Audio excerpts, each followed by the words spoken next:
Hello, my name is Ivy Patterson, and this is my Jacksonville State University Capstone presentation. I'm gonna go ahead and share my screen.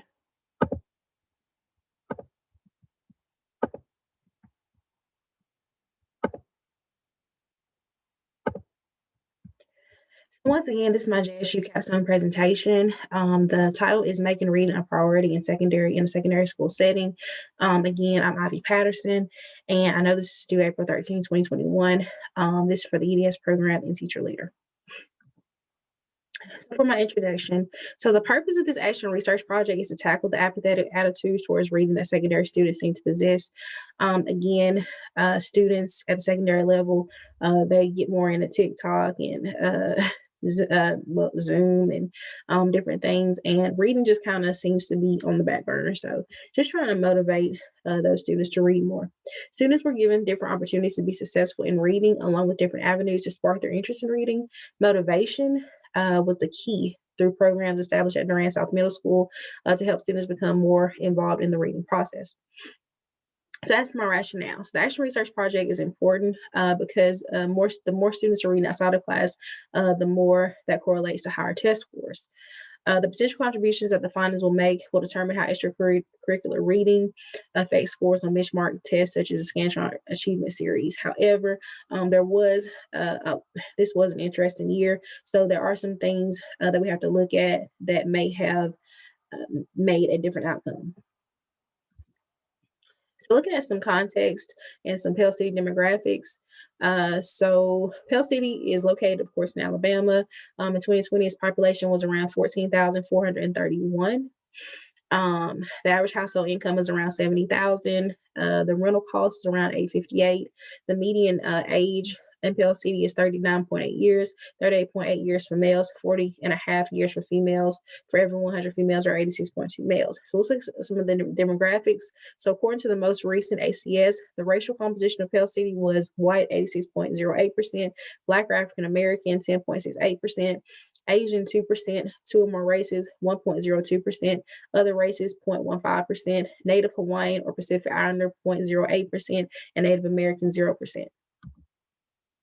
Looking at some student demographics, so you have seventh grade students, you have 297 students, you have 146 females and 151 males. Socioeconomic status, you have, and this is for Durant South Middle School, you have paid lunch 48%, free lunch 42%, reduced lunch 10%. For special populations, you have EL students at 2%, special education at 8%, 504 students at 2%, and then gifted students you have at 7%. So looking at the racial demographics, you have white or Caucasian students at 81%, Black or African American students at 13%, Hispanic students at 4%, Asian students at 0.1%, and then other students at 0.0%. Looking at teacher demographics of Durant South Middle School. So as far as Black or African American teachers, you have around 30%. White teachers, you have around 70%. Female teachers, you have around 65%. Male teachers, you have around 35%. And as far as degree goes, associate's degree, you have around 9% of teachers have an associate's degree, 30% of teachers have a bachelor's, 48% of teachers have a master's, and then 13% of teachers have a doctorate.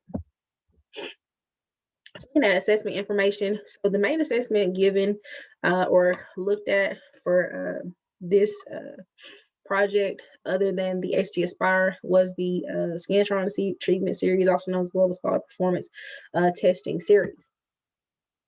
Given through third grade and eighth grade, usually 4 times a year. Unfortunately, this time it was only given twice a year. We use that for progress monitoring. It's web-based, scale scores, and norm scores. So step 1, we had to identify the problem. So the problem that I wanted to look at was how to get 50% of students of the entire student body to score over 50% met or exceeded standards on the HT Aspire. So looking at the HT Aspire in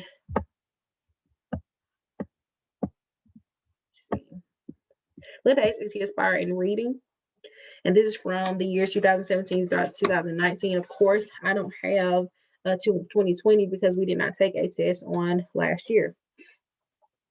So looking at 2017, the number of students who met or exceeded standards. So we have three categories. We have students who met or exceeded standards at Durant South, who met or exceeded standards at Pell City School System, and who met or exceeded standards in the state of Alabama. So in 2017, the number of students, or the percentage of students who met or exceeded standards at Durant South, was 38.2%. The number of students who met or exceeded standards at the Pell City School System was 37.9%. And the number of students who met or exceeded standards in the state of Alabama was 35.9%.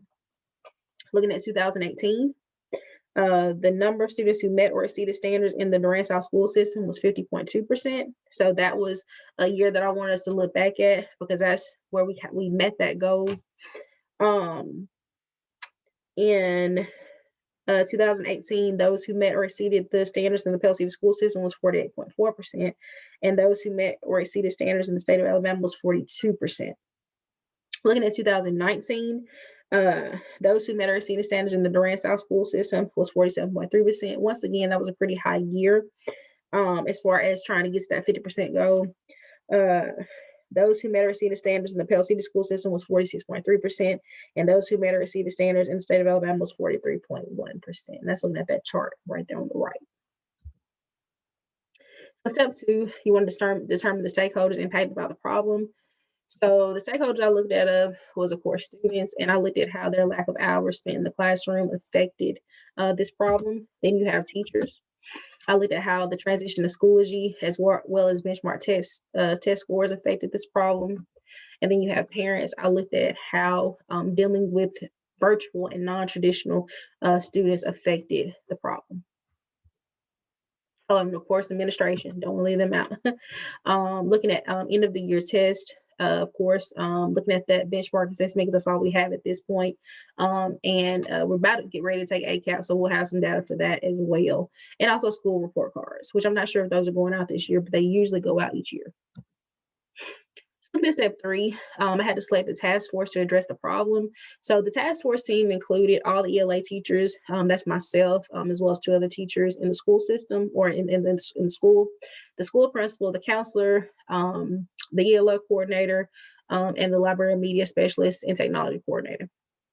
The team came together to discuss issues of low reading scores among students and some potential interventions to increase student achievement and literacy. The team was selected at the beginning of October, and the first meeting was held via Zoom on November 12th, 2020. And that's the video I have on my right. I'm not going to get to play it because I know this has to be a certain time limit. But in the video, I am going over the problem, and we're just kind of talking about what is the best solution to get to that over 50%, and what we've done and implemented to help us get to that goal. And again, the initial problem is just how to get students to score, to get over half of the student body meeting or exceeding standards on the end of the year assessment.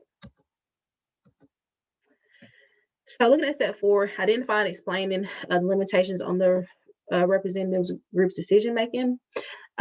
So unfortunately, this school year, the faculty has not had the chance to meet with data specialists as much. A lot of the time the data specialist was out, maybe due to COVID, maybe due to quarantine, and also teachers were out, so we weren't able to do those professional learning communities and meet with the data specialists as much. That made it hard to determine what students need to be placed in which classes, and how we need to move forward in that aspect.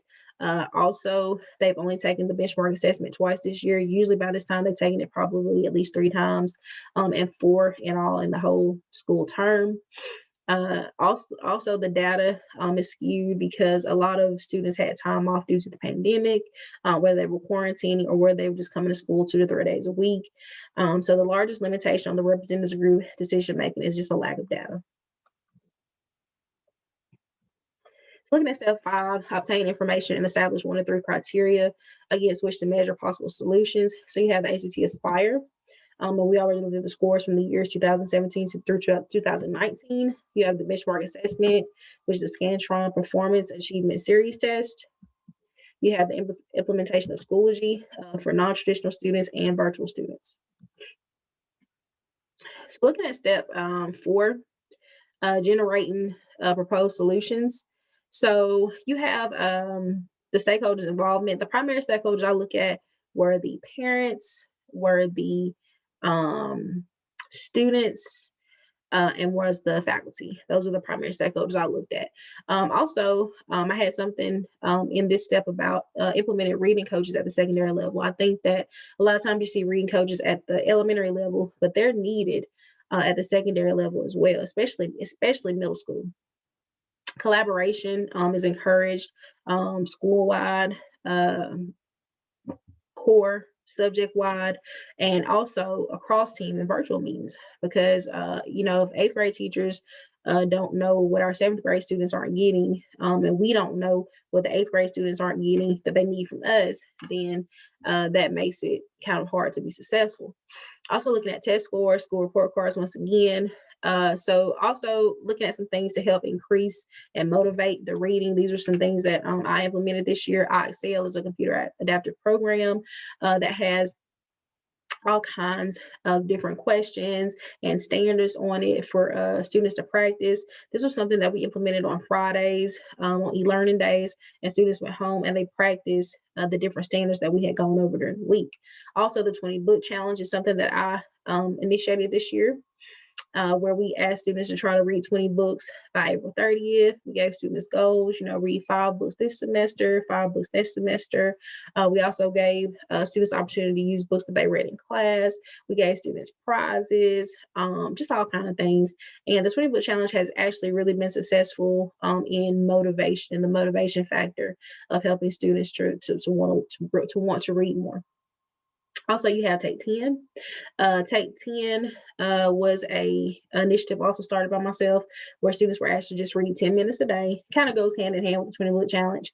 But students were given 10 minutes, sometimes in class, but sometimes not in class, but just asked to read 10 minutes a day.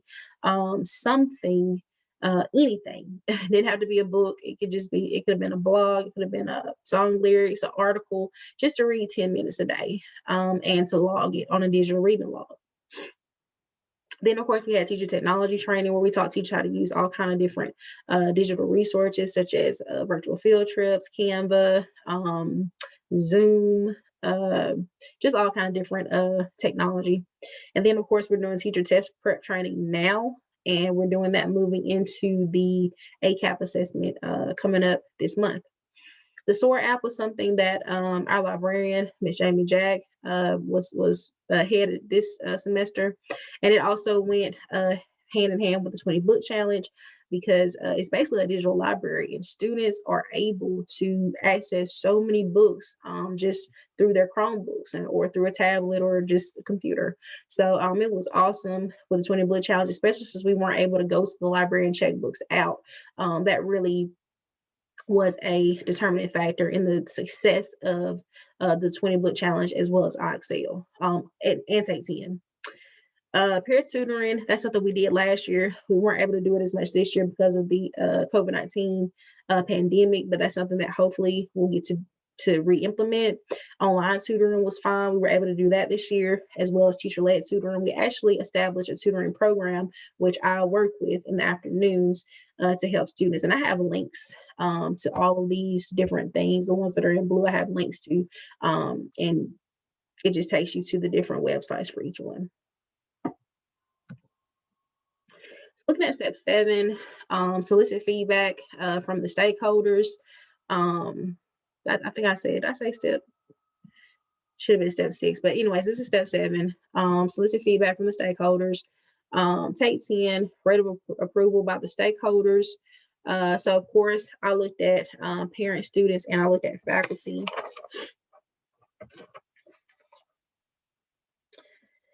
So these stakeholders were given a Google Form survey. Student participation was at 90%, about 15 faculty members completed the survey, and about 30 parents completed the survey. So parents, a little bit harder to get them to do things like this. So at Take 10, this was the Take 10 rate of approval by the stakeholders. You have about 75% of parents who are favorable of Take 10, about 50% of students who are favorable, and about 80% of the faculty that were favorable. The main thing the students, well, and somewhat parents complained about was a digital log, because it was worth a grade, and it was bringing some kids' grades down because they just weren't filling it out. So that's something we're going to look at tweaking for next year. The ISL rate of approval by stakeholders, you have parents at 80%, you have students at 60%, and faculty at 95%. And then the 20 book challenge rate of approval by stakeholders, parents at 95%, students at 90%, and faculty at 100%. Everybody really, really liked the 20 book challenge. They felt it was motivational, they felt it was different, and they felt that it was something that was needed and necessary to decrease apathy and actually to give us a little bit of hope and joy in something that was just somewhat difficult to get through last semester. So in last year. Looking at step 8, make the decision on which solutions to approve. All solutions have been approved. ISL was approved for next year. Take 10 was approved for next year, as well as the 20 minute challenge is approved for next year as well. So step 9, give information on implementation on selected solutions. So each solution has already been implemented. The 20 Bullet Challenge was implemented on September 1st, 2020, and will end on April 30th, 2021. Take 10 was also implemented on September 1st and will 2020 and will continue until the end of the school year. ISL was implemented on August 18, 2020 and will continue until the end of the school year. Each initiative will be taken into the 2021-2022 school year. So everything's coming back with us for next year. All persons responsible include myself, Ms. Katie Williams, ELA teacher, Ms. Sarah Naramore, ELA teacher, and Ms. Jamie J., the Durant South librarian. So looking at step 10, evaluate the implementation. So looking at the Scantron Performance Series testing data, so this is that benchmark assessment that I mentioned earlier. So something that we want to take in note for the benchmark assessment is that the benchmark test was given in the fall of 2020 and winter of 2021. Many factors contributed to this data. Students only came to school 2 to 3 days a week. Many school students less than that because they were quarantined for 2 and 3 weeks at a time, some a month or longer. But everybody was on an alternate schedule. Then you have those who didn't come to school at all and were virtual students. So they really somewhat just fell behind. Also in December, the entire school system went virtual due to the spread of COVID. We had a really bad COVID outbreak in December in the Pell City school system, and everybody went virtual right before our benchmark assessment in January of 2021. So, looking at the first graph here on the left, fall 2020, you have the average score of students at around 2761. And then in winter 2021, the average score jumped up to 2765. Looking at the Scantron Performance Series testing data, the graph on the right. So we have students that are far below, around 76, below 96, above 68, and then far above 20. Step 11, modify or adjust the implementation. So looking at ISL, we decided that this will be implemented during the next school year, and students will have time to complete ISL in class on Friday. We have been getting out on Fridays, but more than likely we'll be back to 5 days by next year. So students won't have to do this at home. They'll be able to do it in school. Looking at Take 10, this will be implemented during the 2021-2022 school year. So next school year, students will will probably not have to do the reading log each week, maybe a Google form instead, just something to hold them accountable, but not to mess with their grade.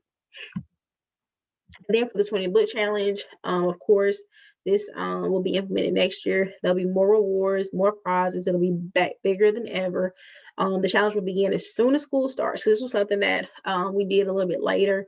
I didn't come up with it till a little bit later. So now we're going to do it at the beginning of school, and it'll give more students time to get involved and get excited about it, and students more time to read. These are my references, and these are my ALIL Standards Master. I want to thank you. I want to thank you for giving me your time. I appreciate it. And I hope you enjoyed my presentation. And any feedback that you have is greatly appreciated. Thank you.